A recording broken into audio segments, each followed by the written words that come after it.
voltando aqui, nessa entrevista maravilhosa com o presidente em exercício da FEComércio São Paulo. Se o Senac for listar todos os grandes pessoas que deixaram papéis relevantes na sociedade, esses passaram pelo Senac, entende? Sim, não, nós temos hoje, que em certas situações não existe mais fronteira nem parede, né? Uhum. E a geração do ensino à distância do Senac tem trazido resultados fantásticos. E nós temos um programa, bancado pela FEComércio São Paulo, chama Empreenda Senac.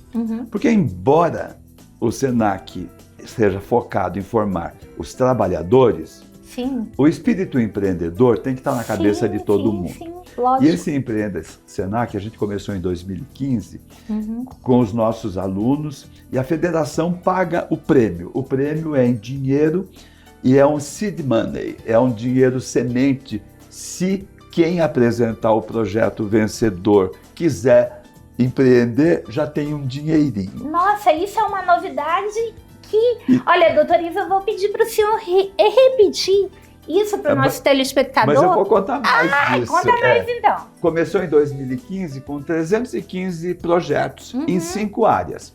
3 na área de ensino básico, ou seja, um para os aprendizes, um para o ensino técnico e o outro em formação profissional. E 2 na área de graduação.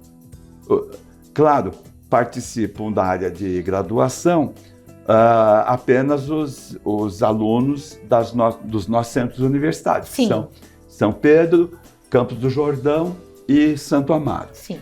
E na área do ensino técnico, todas as unidades ecléticas do estado de São Paulo. Sim. E nesse último ano, 2024, nós tivemos 5.800 projetos concorrendo. Nossa, que adesão! E a coisa que me deixou mais feliz foi que o segundo prêmio da área de graduação foi para uma estudante do ensino à distância do Maranhão. Olha!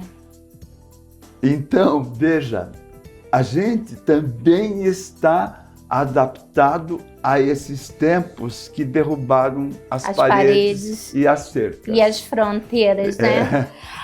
O Senac EAD, ele ganhou muita força na pandemia, mas antes da pandemia, ele já existia para aquelas pessoas que moravam nas áreas mais remotas, que não tinham condição de se deslocar, né?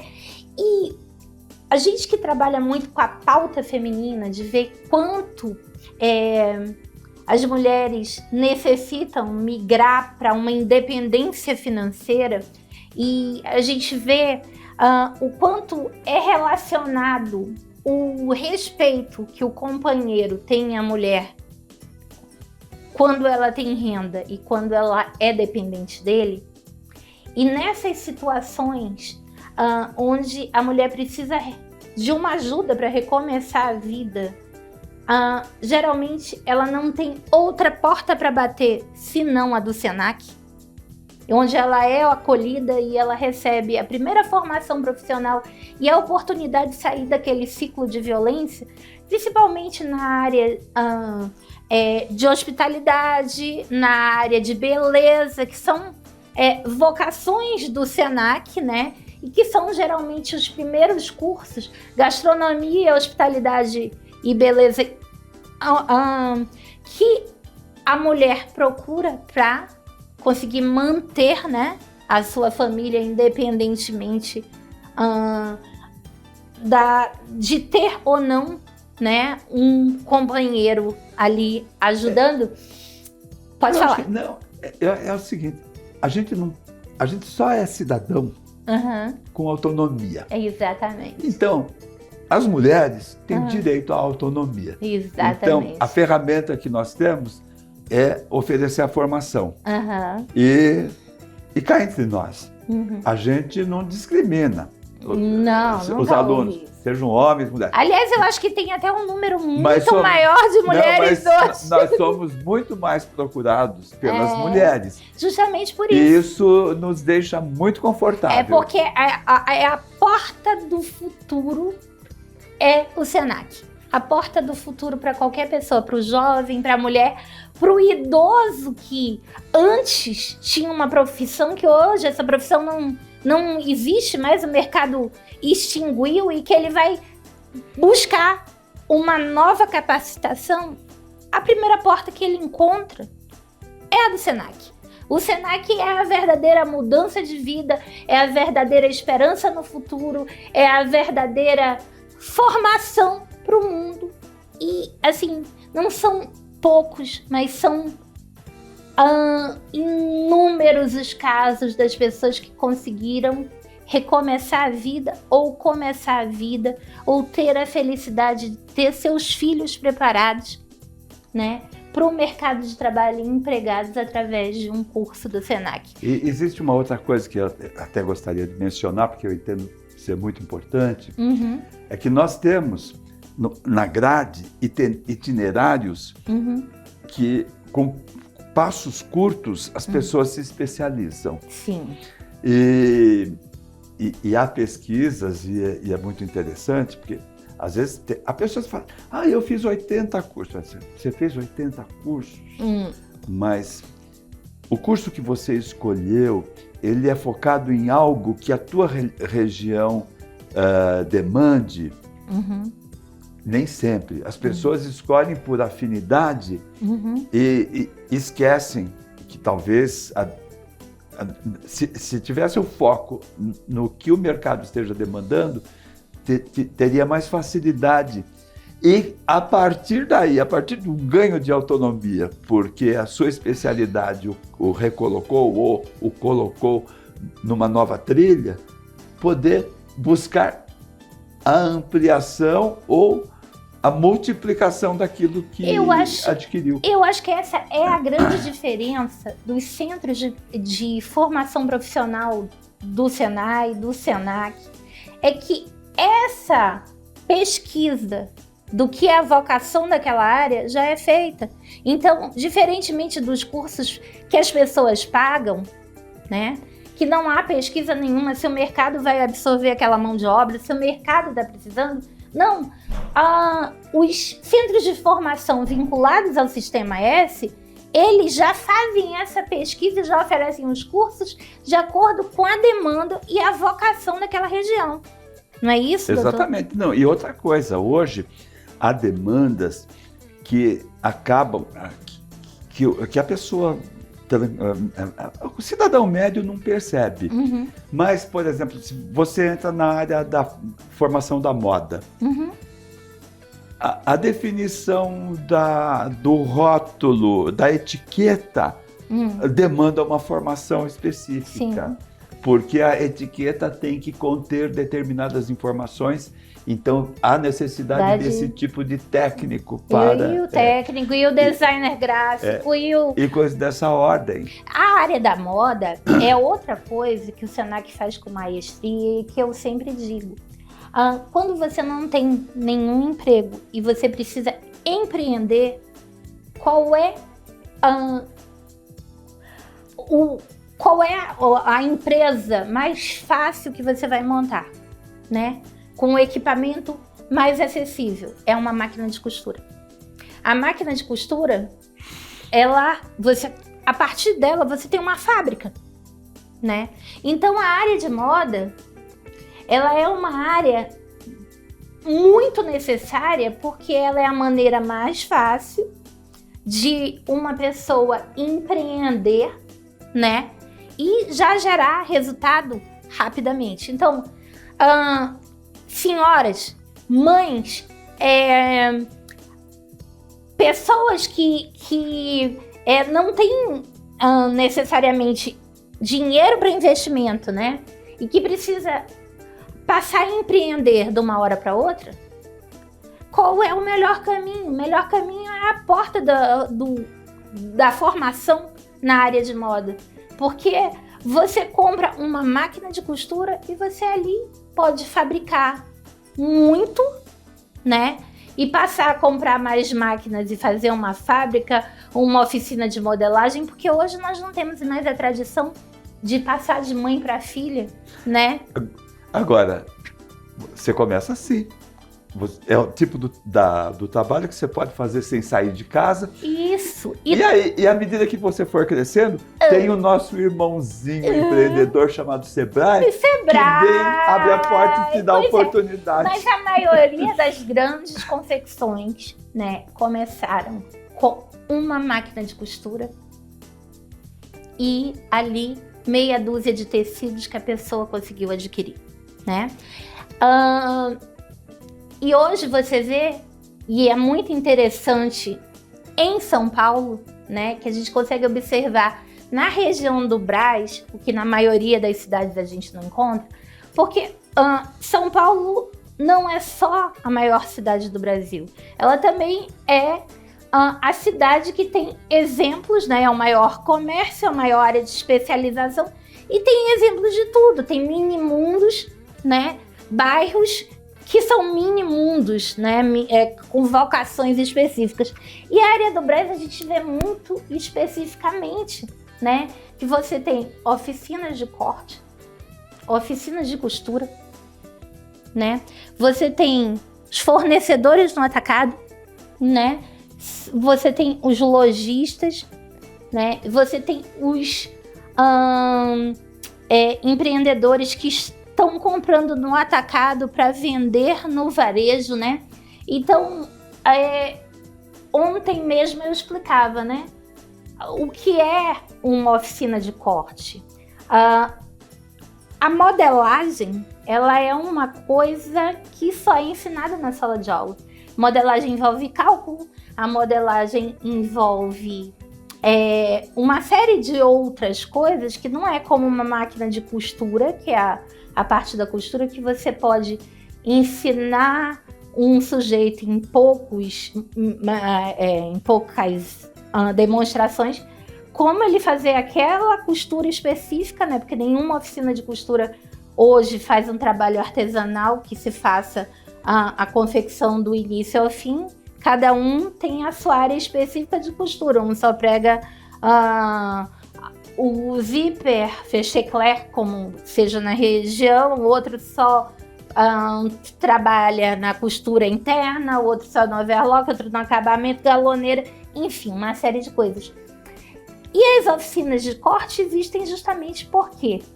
Porque como é uma mão de obra mais especializada, né, que teve que passar provavelmente pelo Senac, né, eu não sei se tem outro curso de formação profissional nessa área. Tecnologia da moda é nossa... É isso.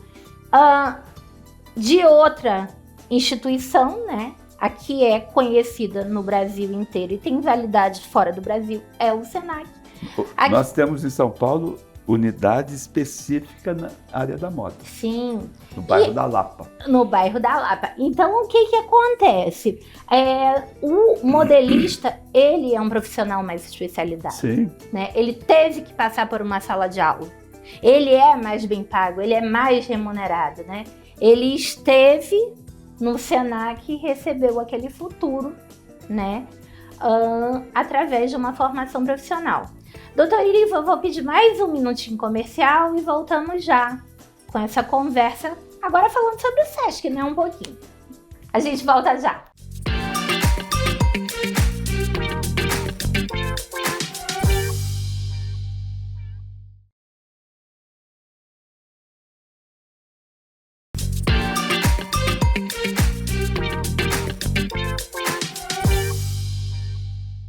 Voltando aqui nessa entrevista falando sobre o Sistema S. E já falamos bastante do Senac, agora, doutor Ivo, fale um pouco do Sesc. São Paulo tem várias unidades do Sesc, né? O Sesc Pompeia, que é o mais famoso, né? Em termos de atividades culturais e tudo, né? Tem o Sesc Paulista, que é muito famoso pelo seu mirante, seu restaurante no rooftop, né? E tem os outros Sescs das regiões. Fala um pouco sobre os Sescs na capital, se você quiser um pouco no interior também, e o que eles oferecem, né? Bom, nós temos 44 unidades no estado de São Paulo, uma delas de hospedagem, que é o Centro de Lazer de Bertioga, Sim. com capacidade de atendimento simultâneo, 1.200 hóspedes e mais 300 por day use. O senhor me dá só um minutinho, porque eu tenho que explicar para o nosso telespectador a diferença da hotelaria. Os hotéis do Senac são centros de formação. Eles são hotéis e escolas com o melhor da hotelaria. São hotéis caros, porque está formando profissionais para melhor capacidade de trabalhar no mercado da hotelaria. E os hotéis do Sesc são hotéis de lazer para os comerciários. Então, esses sim, têm valores mais acessíveis, né? E eles nunca ficam exatamente numa cidade extremamente populosa. Eles ficam em cidades de lazer, né? Lazer, exatamente. E o Sesc Bertioga é a unidade que a gente utiliza para cumprimento dessa oferta aos trabalhadores. E o pessoal costuma dizer que é um resort, e porque nós oferecemos do melhor. E o que é mais interessante, nós temos no Sesc Bertioga, mesmo sendo uma unidade de hospedagem, todos os programas que nós temos nas outras unidades. Na área de artesanato, turismo de idosos. Não, da natureza, ecologia. Nós temos a nossa reserva de proteção ambiental, nós temos o trabalho com idosos, nós temos ações culturais, shows, espetáculos teatrais, tudo, além do atendimento odontológico, que faz parte da parte de saúde dos trabalhadores. Para quem não sabe o que o Sesc oferece tudo isso, né? Shows, hospedagem, feiras de livros, oficinas de leitura, turismo social, turismo e atividades para a terceira idade, odontologia, fisioterapia, academia, tá certo, doutor Ivo? Tudo. Porque alimentação, segurança alimentar, alimentação de qualidade, subsidiada com preço baixíssimo, né? Na verdade, a gente faz uma entrega, porque nosso orçamento permite, porque, para quem não sabe, o Sesc, assim como o Senac, são duas instituições privadas bancadas pelos empresários do comércio de bens, serviços e turismo. Então, gente, da mesma maneira que existem sindicatos laborais dos trabalhadores, existem os sindicatos patronais. Então, os empresários do comércio, eles mantêm financeiramente o Sistema S. Exato. Né? E aí, em retribuição ao fato disso decorrer de uma contribuição das empresas, dos empregadores, para justamente oferecer aos seus trabalhadores tudo isso, então o que nós entregamos é subsidiado em parte pela contribuição dos empresários. E por isso os nossos preços são sempre acessíveis. E qual é a nossa política?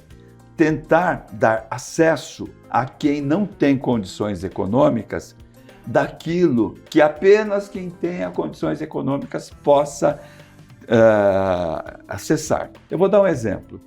Mês passado, nós tivemos 20 sessões teatrais de Fernanda Montenegro fazendo a leitura de trechos da cerimônia do adeus de Simone de Beauvoir. E eu não estava aqui. Nós vendemos em 15 minutos 10 mil ingressos. Sim.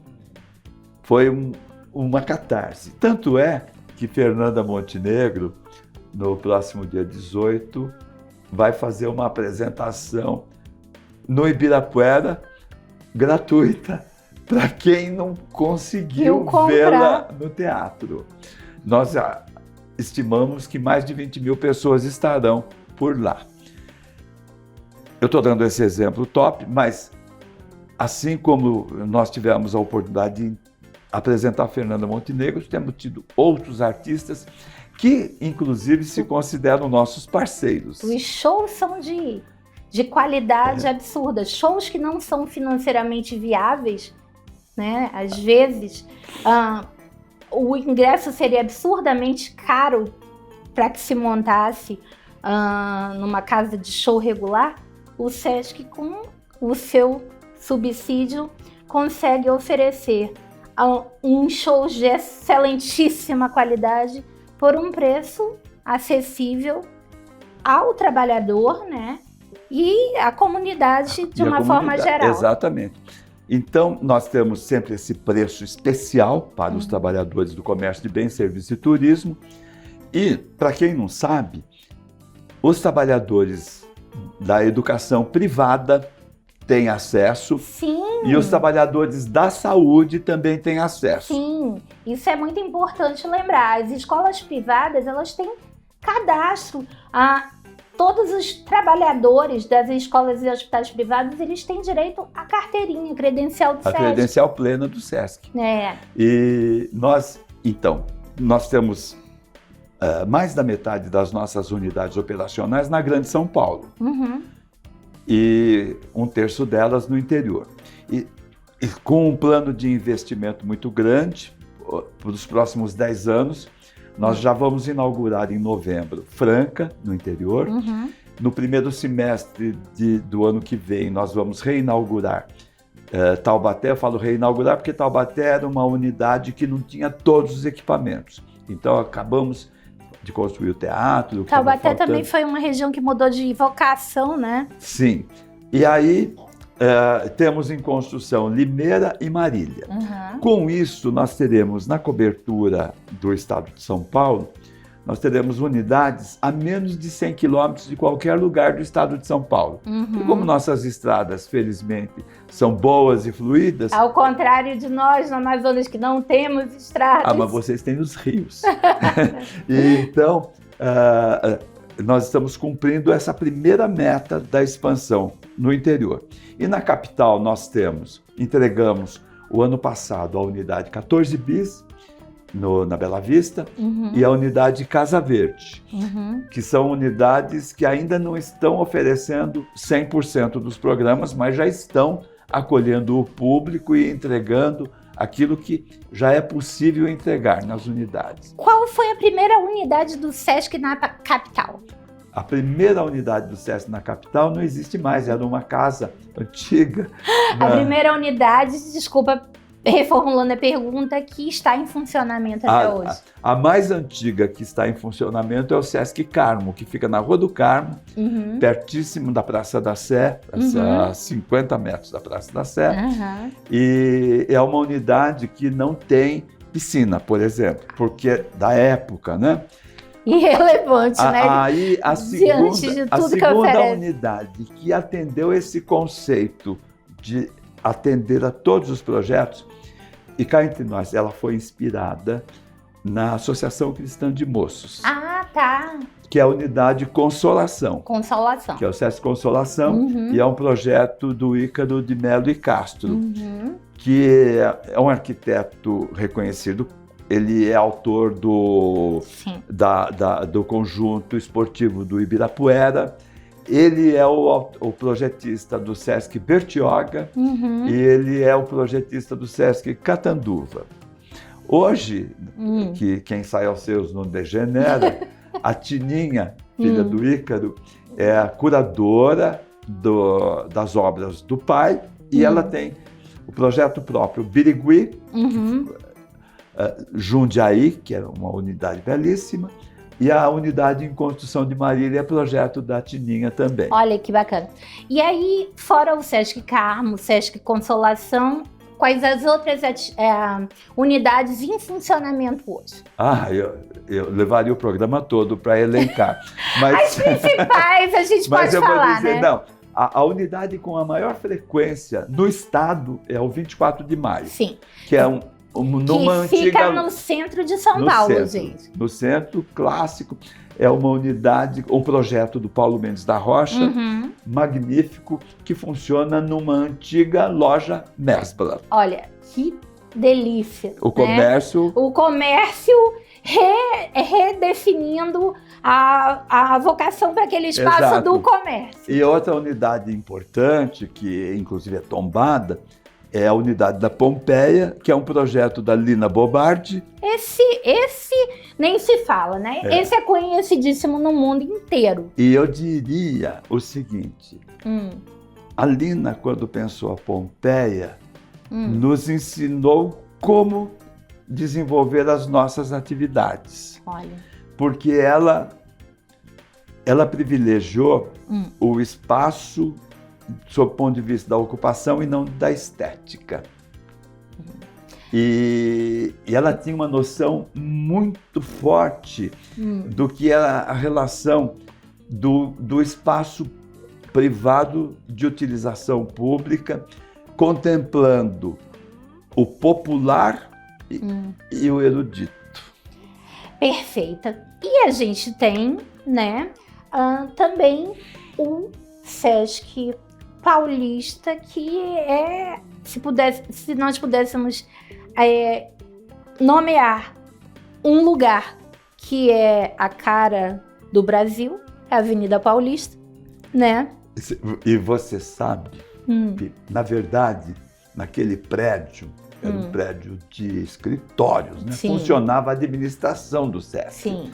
Aí um dia caiu a ficha, falei assim, meu Deus do céu, botar escritório, pessoa preenchendo formulário no metro quadrado mais caro de São Paulo. E mais frequentado, né? Quando nesse entorno existem pessoas que são a nossa clientela prioritária e que poderão ser atendidas. Então a gente mudou para o Belenzinho, num prédio que nós adquirimos numa antiga fábrica, numa antiga tecelagem, e readaptamos o imóvel para oferecer os nossos serviços. Então o Sesc Avenida Paulista faz parte do corredor cultural e social daquele espaço. Gente, dá para passar o dia inteiro no Sesc Paulista.